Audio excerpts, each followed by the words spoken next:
오늘 말씀의 제목인데요. 오늘 복음 두 번째 시간입니다. 오늘 예수님이 누구신가, 하나님 누구신가 그 성품에 대한 말씀을 나누길 원하는데 특별히 긍휼이라는 한 단어를 좀 나누길 원합니다. 저번 주의 말씀을 좀 복습하면서 우리가 나아가면 좋을 것 같습니다.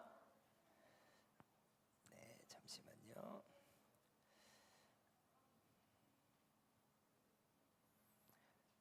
네, 슬라이드가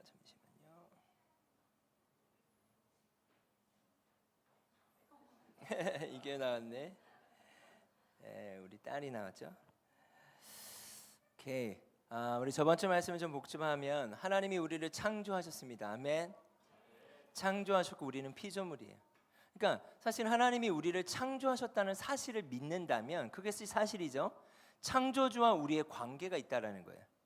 그런데 원죄라고 하죠. 죄의 본질은 뭐냐? 자기 주장 의지라고 했어요. 하나님과의 관계 안에서 우리가 우리의 정체성과 우리의 삶이 시작돼야 되는데 죄의 본질은 뭐냐? 내가 주장하고 싶은 의지대로 하고 싶은 거예요. 그것이 창세기 우리의 저번 주에 말씀을 봤지만 하나님과 같이 되고자 하는 거예요. 내가 결정하고 내가 선택하고 내가 원하는 대로 하고 싶은 자기 주장 의지, 그게 죄의 본질이라고 했죠. 그러다 보니까 원죄라고 하는 건 무엇입니까? 자기를 하나님으로부터 닫아버린 상태예요. 그러니까 하나님으로부터 그 문을 닫아버리고 어떠한 결정들을 계속 해나가겠죠. 그것이 바로 실행죄라고 하는 겁니다. 그의 결과는 무엇일까요? 바로 죽음이에요. 자, 그런데 너무나 감사한 것은 하나님이 우리를 그렇게 두시지 않았죠. 우리를 죽게 내버려 두시지 않았다는 사실입니다. 자, 그 결과 세 가지 측면에서의 단절이 온다고 제가 말씀을 나눴죠. 하나님과의 관계가 당연히 단절되겠죠. 두 번째는 이웃과의 관계가 단절될 수밖에 없죠.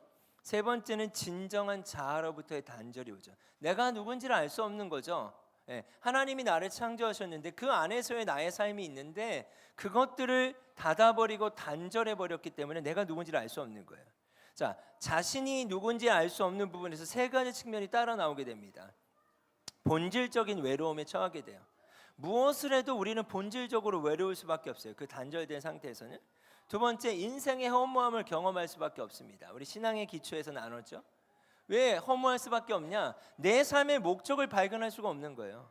창조주만이 나를 왜 창조하셨고 내가 어떻게 살아가야 될지에 대한 답을 가지고 계신데 그 단절됨으로 말미암아 어떻게 되는 겁니까? 인생 자체의 목적이 없어지는 거예요. 허무해지는 거예요. 세 번째는 무엇입니까? 미래에 대한 두려움이 생기겠죠. 내가 어떻게 살아야 하는지, 어떤 미래가 있는지 한 치 앞도 알 수 없지만 여러분, 한 치 앞이 아니라 내 삶이 어떻게 될지를 우리가 알 수 없다는 사실입니다. 그래서 우리에게 필요한 게 무엇입니까? 구원이에요. 우리에게 필요한 건 구원이에요. 구원이라는 말의 뜻은 무엇인가? 자유라는 뜻이 있습니다. 자유라는 것이 무엇입니까? 단절된 관계에서 나오게 되는 인생의 허무함, 외로움, 두려움, 내가 해결할 수 없다는 거예요. 우리 저번 주 말씀을 봤죠. 근데 이 모든 문제를 내가 해결할 수는 없는 거예요. 해결하실 수 있는 분이 있다라는 거예요. 그것이 무엇입니까? 예수 그리스도인 줄 믿습니다. 그래서 이 사실이 우리에게 너무나 기쁜 소식인 거예요. 복음이라는 말의 뜻은 좋은 소식이에요. 근데 그냥 좋은 소식이 아닌 거예요. 그 어떤 것보다 좋은 소식이에요. 나 한 사람이 나의 스스로는 그 허무함을 벗어날 수가 없어요. 내 스스로는 본질적인 외로움을 벗어날 수가 없어요. 나 스스로는 미래에 대한 두려움을 벗어날 수가 없어요. 그런데 우리 스스로 그 관계를 회복할 수 없다는 사실입니다. 우리가 어떻게 그 단절된 관계를 회복할 수 있겠습니까? 없어요. 그래서 우리 이사야 53장 6절의 말씀을 같이 보았습니다. 우리는 다 양 같아서 그릇 행하여 각기 제 길로 갔다는 거예요. 하나님이 우리를 창조하셨고 그 창조된 우리는 양같이 어린 연약한 목자를 따라가야 되는데 자기 주장 의지를 가지고 여전히 오늘도 우리가 그렇게 살려고 할 수 있어요. 한 주간도 그렇게 살아갈 수 있어요. 그렇게 살아가는 우리, 그릇 행동하고 자기가 가고 싶은 대로 가는 거예요. 이게 죄의 본질이에요. 그리고 거기서 파생되는 우리의 삶인 거예요. 그러면 죽음밖에 없다라는 거예요. 죽음은 두 가지의 죽음이 있죠. 육체가 언젠가는 죽어요. 그리고 죽어서 영원한 지옥이라는 것이 있습니다. 그래서 하나님이 어떻게 하셨습니까? 그냥 두고 보실 수 없는 거예요. 여호와께서 우리 모두의 죄악을 그에게 담당시키셨다. 그래서 예수님이 오셨다는 사실이에요. 이것이 우리에게 기쁜 소식인 것입니다. 아멘. 우리 요한복음 3장 16절에서 17절 말씀 같이 한번 읽겠습니다. 시작.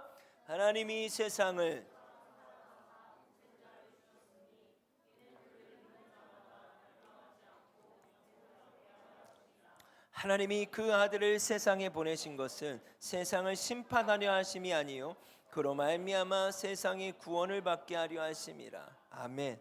여러분, 하나님께서 예수 그리스도를 보내주신 이유가 뭐예요? 우리의 모든 죄악을 담당시키게 하시기 위해서죠. 우리를 대신해서 십자가를 지게 하시기 위해서죠. 왜요? 우리를 사랑하시기 때문이에요. 여러분, 이런 생각해 보셨습니까? 하나님이 우리를 너무나 사랑하셔서 하나밖에 없는 독생자 예수를 보내셨대요. 이거를 표현할 방법이었어요. 제가 어제 새벽에 계속 잠을 설쳤어요. 잠도 못 잤어요. 하나님의 마음이 뭘까? 그냥 아버지의 마음이 뭘까? 우리를 너무나 사랑하셔서 독생자를 주실 수밖에 없는 아버지의 마음을 무엇으로 표현할 수 있을까? 근데 제가 찾은 답은 긍휼이라는 단어예요. 우리 별이가 돌 전에 딱 사진인데 너무 이쁘죠? 네. 긍휼이라고 하는 단어의 뜻은 무엇인가? 불쌍히 여기는 마음, 자비예요. 자비. 불쌍히 여기는 마음, 자비인데 이게 히브리어로 보면 여자의 자궁이라는 단어의 뜻입니다. 근데 자궁인데 그냥 자궁이 아니에요. 태아를 품고 있는 자궁이에요. 여러분 한번 생각해 보셨어요? 최근 아이를 낳거나 이제 여러분 낳으신 분들은 가장 정확하게 이해할 수 있는 단어가 긍휼이에요. 하나밖에 없는 아들 예수를 우리를 위해 주실 수밖에 없었고 주셨던 마음을 표현할 수 있는 단어는요 긍휼이에요. 긍휼. 이 긍휼이라는 단어 안에는요 하나님의 감정과 행동이 포함되어 있는 단어예요. 아이를 뵈면요 모든 것이 불편할 수 있잖아요. 그리고 그 해산의 고통이라는 것이 있지 않습니까? 그게 긍휼이에요. 우리를 얼마나 사랑하시는지 죽는 우리를 보실 수가 없는 거예요. 하나님이 세상을 이처럼 사랑하사 독생자를 주셨대요. 그냥 하나님이시니까 주셨겠지. 여러분 그게 아니에요. 하나밖에 없는 자녀를 우리에게 주신 거예요. 우리를 대신해서. 에베소서 2장 4절과 5절 우리 2장의 말씀을 제가 한 달 전에 나눴었는데 다른 측면으로 이 말씀을 좀 보길 원해요. 긍휼이 풍성하신 하나님, 그냥 긍휼이 있는 분이 아니라 하나님의 성품은 무엇인가? 그분은 어떤 분이신가? 긍휼함이 풍성하시대요. 넘치신대요. 우리를 사랑하신 그 사랑으로 인하여 허물로 죽은 우리를 그리스도와 함께 살리셨대요. 이게 그냥 살려진 게 아니라는 거예요. 아들을 내어주셨다라고 하는 거예요. 너희는 은혜로 구원을 받은 것이라. 이걸 쉬운 성경으로 보면요 이걸 이렇게 표현하셨어요. 긍휼이 풍성하셔서 그냥 내버려 두지 않으셨습니다. 저는 오늘 쉬운 성경을 읽으면서 어떤 마음이 들었냐면 아버지의 긍휼이 너무 감사한 거예요. 나를 그냥 내버려 두시지 않은 거예요. 여러분 최근에 우리 새 가족들이 많이 오고 있고 예수님을 알기 원해요. 예수님이 누구신지를 물어보고 있어요. 정말 너무나 감사한 건 우리도 그렇지만 이 자리에 있는 한 사람 한 사람을 그냥 내버려 두시지 않는다는 거예요. 이게 긍휼이에요. 이게 긍휼. 이게 좋은 소식이에요. 오늘 복음 두 번째 파트는 긍휼이에요. 하나님의 긍휼이 있기 때문에 이 긍휼이 좋은 소식이기 때문에 오늘 우린 그분이 필요한 거예요. 그냥 내버려 두시지 않는데요. 하나님의 뜻을 따르지 않아 영적으로 죽은 우리에게 그리스도를 통하여 새 생명을 주신 것입니다. 우리를 구원하셨다, 살리셨다라고 하는 건요 새 생명을 주신 거예요. 그 새 생명이 태어나기까지는 어마어마한 진통이 있는 거예요. 그게 긍휼이에요. 다르게 표현이 안 되는 거예요. 그걸 그냥 긍휼이라고 하는 거예요. 언어의 한계가 있는 거예요. 그래서 하나님의 은혜로 구원을 받았어요. 은혜라는 말은 뭐예요? 선물이에요. 그냥 선물로밖에 표현이 안 되는 거예요. 여러분 오늘 이 은혜가 이 선물이 우리 모두에게 임하길 원합니다. 호세아 11장 8절 말씀 같이 한번 읽겠습니다. 에브라임이여 내가 어찌 너를 놓겠느냐, 이스라엘이여 내가 어찌 너를 버리겠느냐, 내가 어찌 너를 하드마같이 놓겠느냐, 어찌 너를 스보임같이 두겠느냐. 내 마음이 내 속에서 돌이키어 나의 긍휼이 온전히 불붙는 듯하도다. 이 말씀의 배경을 보면 하나님이 당신의 백성을 심판하지 않을 수 없었어요. 근데 심판을 하시면서 이 말씀을 같이 하셨어요. 심판을 선포하시면서 이런 거예요. 제가 처음으로 제 아이를 때렸던 기억이 있어요. 처음으로 제 아이를 때렸을 때 그 아이가, 제 아들이 아빠가 처음으로 이렇게 딱 하니까 제가 거의 때리는 일이 없거든요. 아마 손에 꼽지도 않을 거예요. 근데 딱 때려서 얘가 바지 오줌을 쌌어요. 놀란 거예요. 근데 그때 제가 어떻게 했는지 아세요? 너무 미안해가지고 제가 미안해요 그러고 안 왔어요. 이게 긍휼이에요.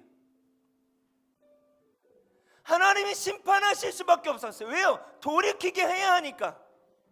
매를 드시는데 때리면서 너무 아파서 이렇게 말씀하시는 거예요. 나 너 절대 안 놓을 거야.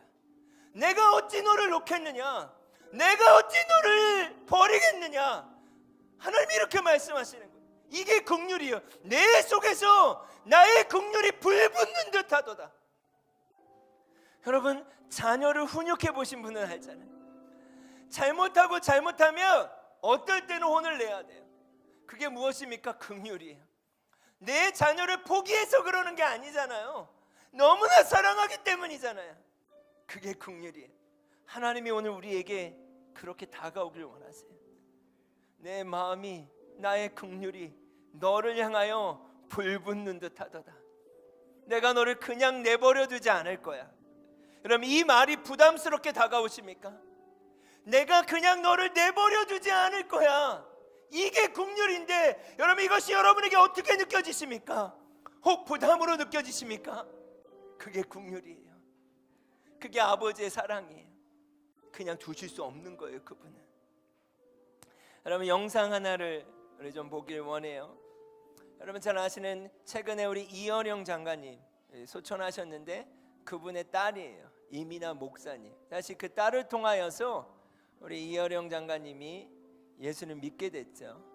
우리 그 딸이 먼저 천국을 갔어요. 암으로. 우리 목사님의 잠깐 스토리를 제가 좀 클립을 보여드리도록 하겠습니다.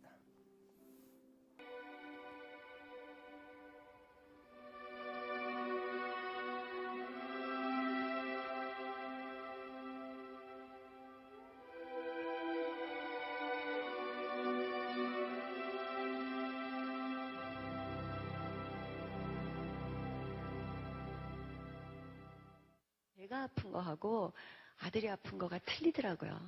제가 아픈 거는 하나님의 은혜로 족한데 아이가 아픈 거는 도저히 견딜 수가 없더라고요. 그러니까 아이가 학교를 못 다니고 친구가 하나도 없고 그런 아이를 가진 엄마의 심정은 말로 설명을 할 수가 없거든요.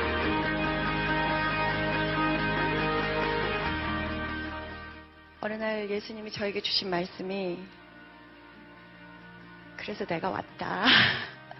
내가 볼 수가 없어서 왔다. 그 말씀을 저에게 주셨어요. 예수님 본인이 고통당하시는 거는 얼마든지 견딜 수 있으시지만 예수님이 사랑하시는 저나 예수님의 자녀들 고통당하는 거 보실 수가 없으셔서 치유하시려고 오신 예수님을 제가 만났습니다.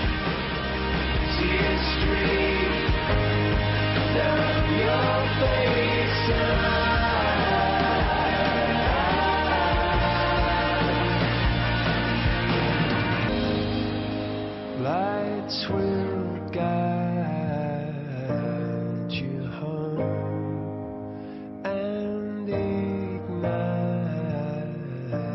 your bones, and I will try to fix you. 네, 여러분, 하나님이 여러분 한 사람 한 사람을 낳으셨다고 표현하셨어요. 그게 긍휼이에요. 여러분 믿으십니까? 이 목사님에겐 두 자녀가 있다 그랬죠. 첫째가 교통사고로 사망을 하게 되고, 둘째 아들이 이제 몸이 안 좋은 아이인데, 이제 복수가 너무, 이게 지금 마지막 돌아가시기 얼마 전에 설교하신 장면인데 몸에 복수가 다 차 있는 거예요. 그 상황에서 이 둘째를 두고 천국을 간다는 게 너무 쉽지 않으셨던 것 같아요. 하나님께 기도했다는 거. 하나님, 그때 하나님 주셨던 마음이에요. 여러분, 동일하게 주님이 어찌 우리를 버리실 수 있겠습니까? 낳으셨는데. 그게 긍휼이에요. 그게 바로 하나님의 긍휼이에요, 여러분. 그것이 바로 하나님의 사랑인 줄 믿습니다. 아멘. 우리 에베소서 2장 5절에서 6절 말씀 같이 한번 읽겠습니다. 허물로 죽은 우리를 그리스도와 함께 살리셨고 너희는 그 은혜로 구원을 받은 것이라. 또 함께 일으키사 그리스도 예수 안에서 함께 하늘에 앉히시니. 여러분, 이 말씀 기억나십니까? 하나님이 우리를 나시고 새 생명을 주셨을 뿐만이 아니라 때에 따라 우리를 일으키신다는 거예요. 왜요? 자녀니까. 그리고 어떻게 하십니까? 마지막 그날까지 우리와 함께 하신다는 사실이에요. 자, 호세아 11장 1절에서 4절을 보면요, 이스라엘이 어린아이였을 때 내가 그를 내 아들처럼 사랑하여 이집트에서 풀러냈다. 구원했다라는 거예요. 하나님이 우리를 사랑하셔서 우리를 구원했다는 말씀이에요.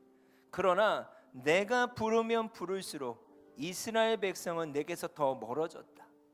그들은 바알에게 희생 제물을 바치며 우상들에게 향을 피웠다.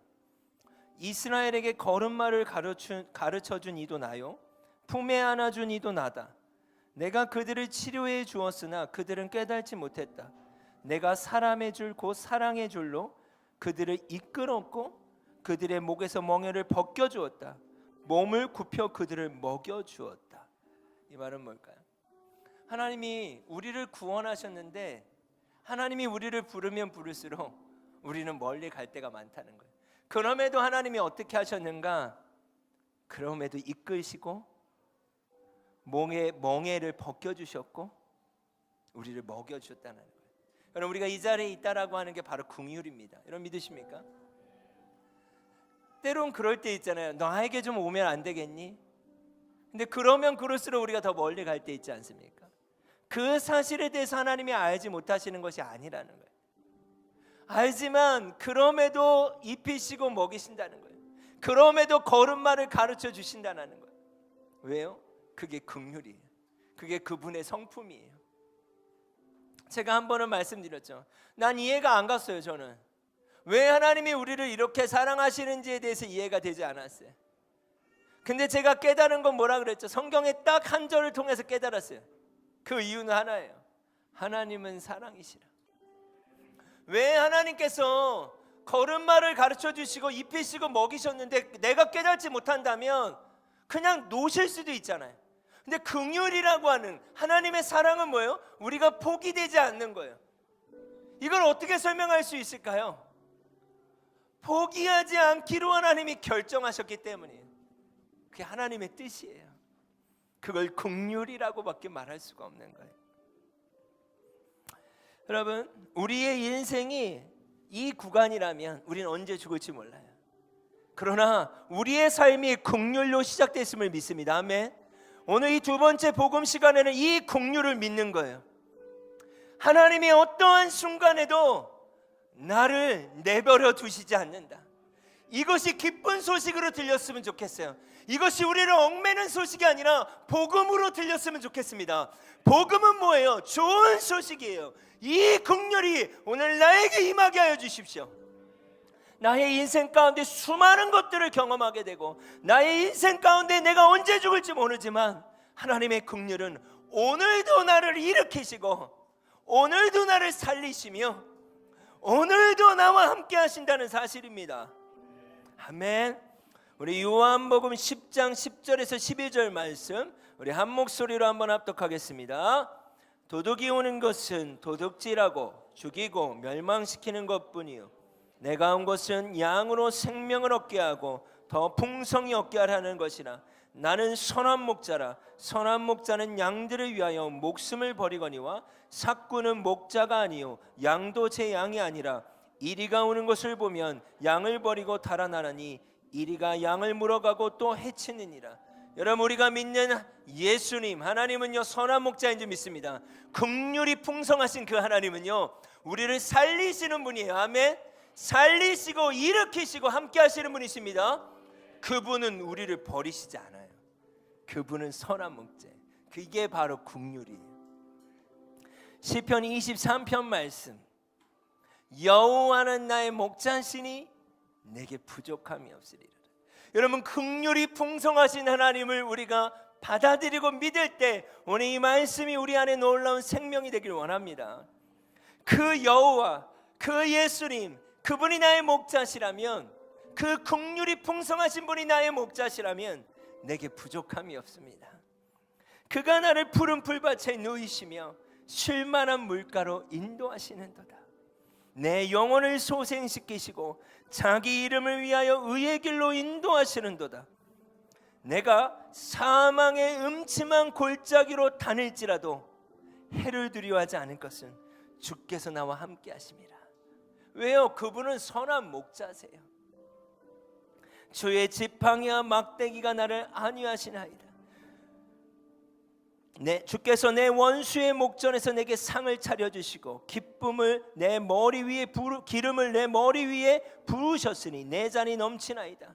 내 평생의 선하심과 인자하심이 반드시 나를 따르리니 내가 여호와의 집에 영원히 살리로다. 그럼 이 말씀이 제게 이렇게 보였어요. 이 말씀이 저에게 어떻게 보이기 시작했냐면 이 구간으로 보였어요. 긍휼이 풍성하신 하나님이 나의 선한 목자가 되사 사망의 음침한 골짜기로 다닐지라도 긍휼의 그 하나님이 나와 함께 하시고 나를 살리시고 일으키시며 소생케 하신다는 사실입니다. 그분이 우리의 선한 목자시라는 사실입니다. 여러분, 이 글을 한번 같이 읽어볼까요? 시작. 우리를 살리고 있는 복음, 좋은 소식입니다. 움직이는 교회 여러분, 이 복음을 믿읍시다. 오늘 복음 두 번째 파트, 긍휼이에요. 여러분, 이 긍휼한 하나님, 긍휼이 풍성하신 하나님을 믿으시기 바랍니다. 마지막으로 제가 이 말씀을 통해 여러분을 도전하길 원합니다. 진실한 사랑이란 하나님을 향한 우리의 사랑이 아니에요. 우리를 향한 하나님의 사랑인 거예요. 우리가 이런 거예요. 우리가 하나님을 사랑하잖아요. 하나님 사랑합니다. 우리의 사랑은 한계가 있어요. 근데 진짜 사랑, 진실한 사랑은 뭐냐? 우리를 향한 하나님의 사랑이라는, 그 사랑을 더 많이 경험했으면 좋겠습니다. 그 긍휼의 하나님을 경험하길 원해요. 하나님은 당신의 아들을 보내셔서 우리의 죄를 위해 화목제물이 되게 하셨습니다. 사랑하는 친구 여러분, 하나님께서 이처럼 우리를 사랑해 주셨으니 우리 역시 서로를 사랑해야만 합니다. 어느 누구도 여태까지 하나님을 본 적이 없습니다. 그러나 우리가 서로 사랑하면 하나님께서 우리 안에 거하십니다. 우리가 서로 사랑할 때 하나님의 사랑은 우리 안에서 완전해질 것입니다. 이것이 우리가 순종해야 될 오늘의 말씀입니다. 우리가 한 해 순종에 대해서 이 주제를 가져가고, 하나님 내가 뭘 순종해야 되겠습니까? 긍휼이 풍성하신 하나님을 경험하고 그렇게 서로 사랑하는 거라고 믿습니다. 그것이 여러분의 간증이 되길 원합니다. 오늘 특별히 예배 후의 모임 가운데 이러한 간증들, 이러한 사랑들이 넘쳐났으면 좋겠습니다. 같이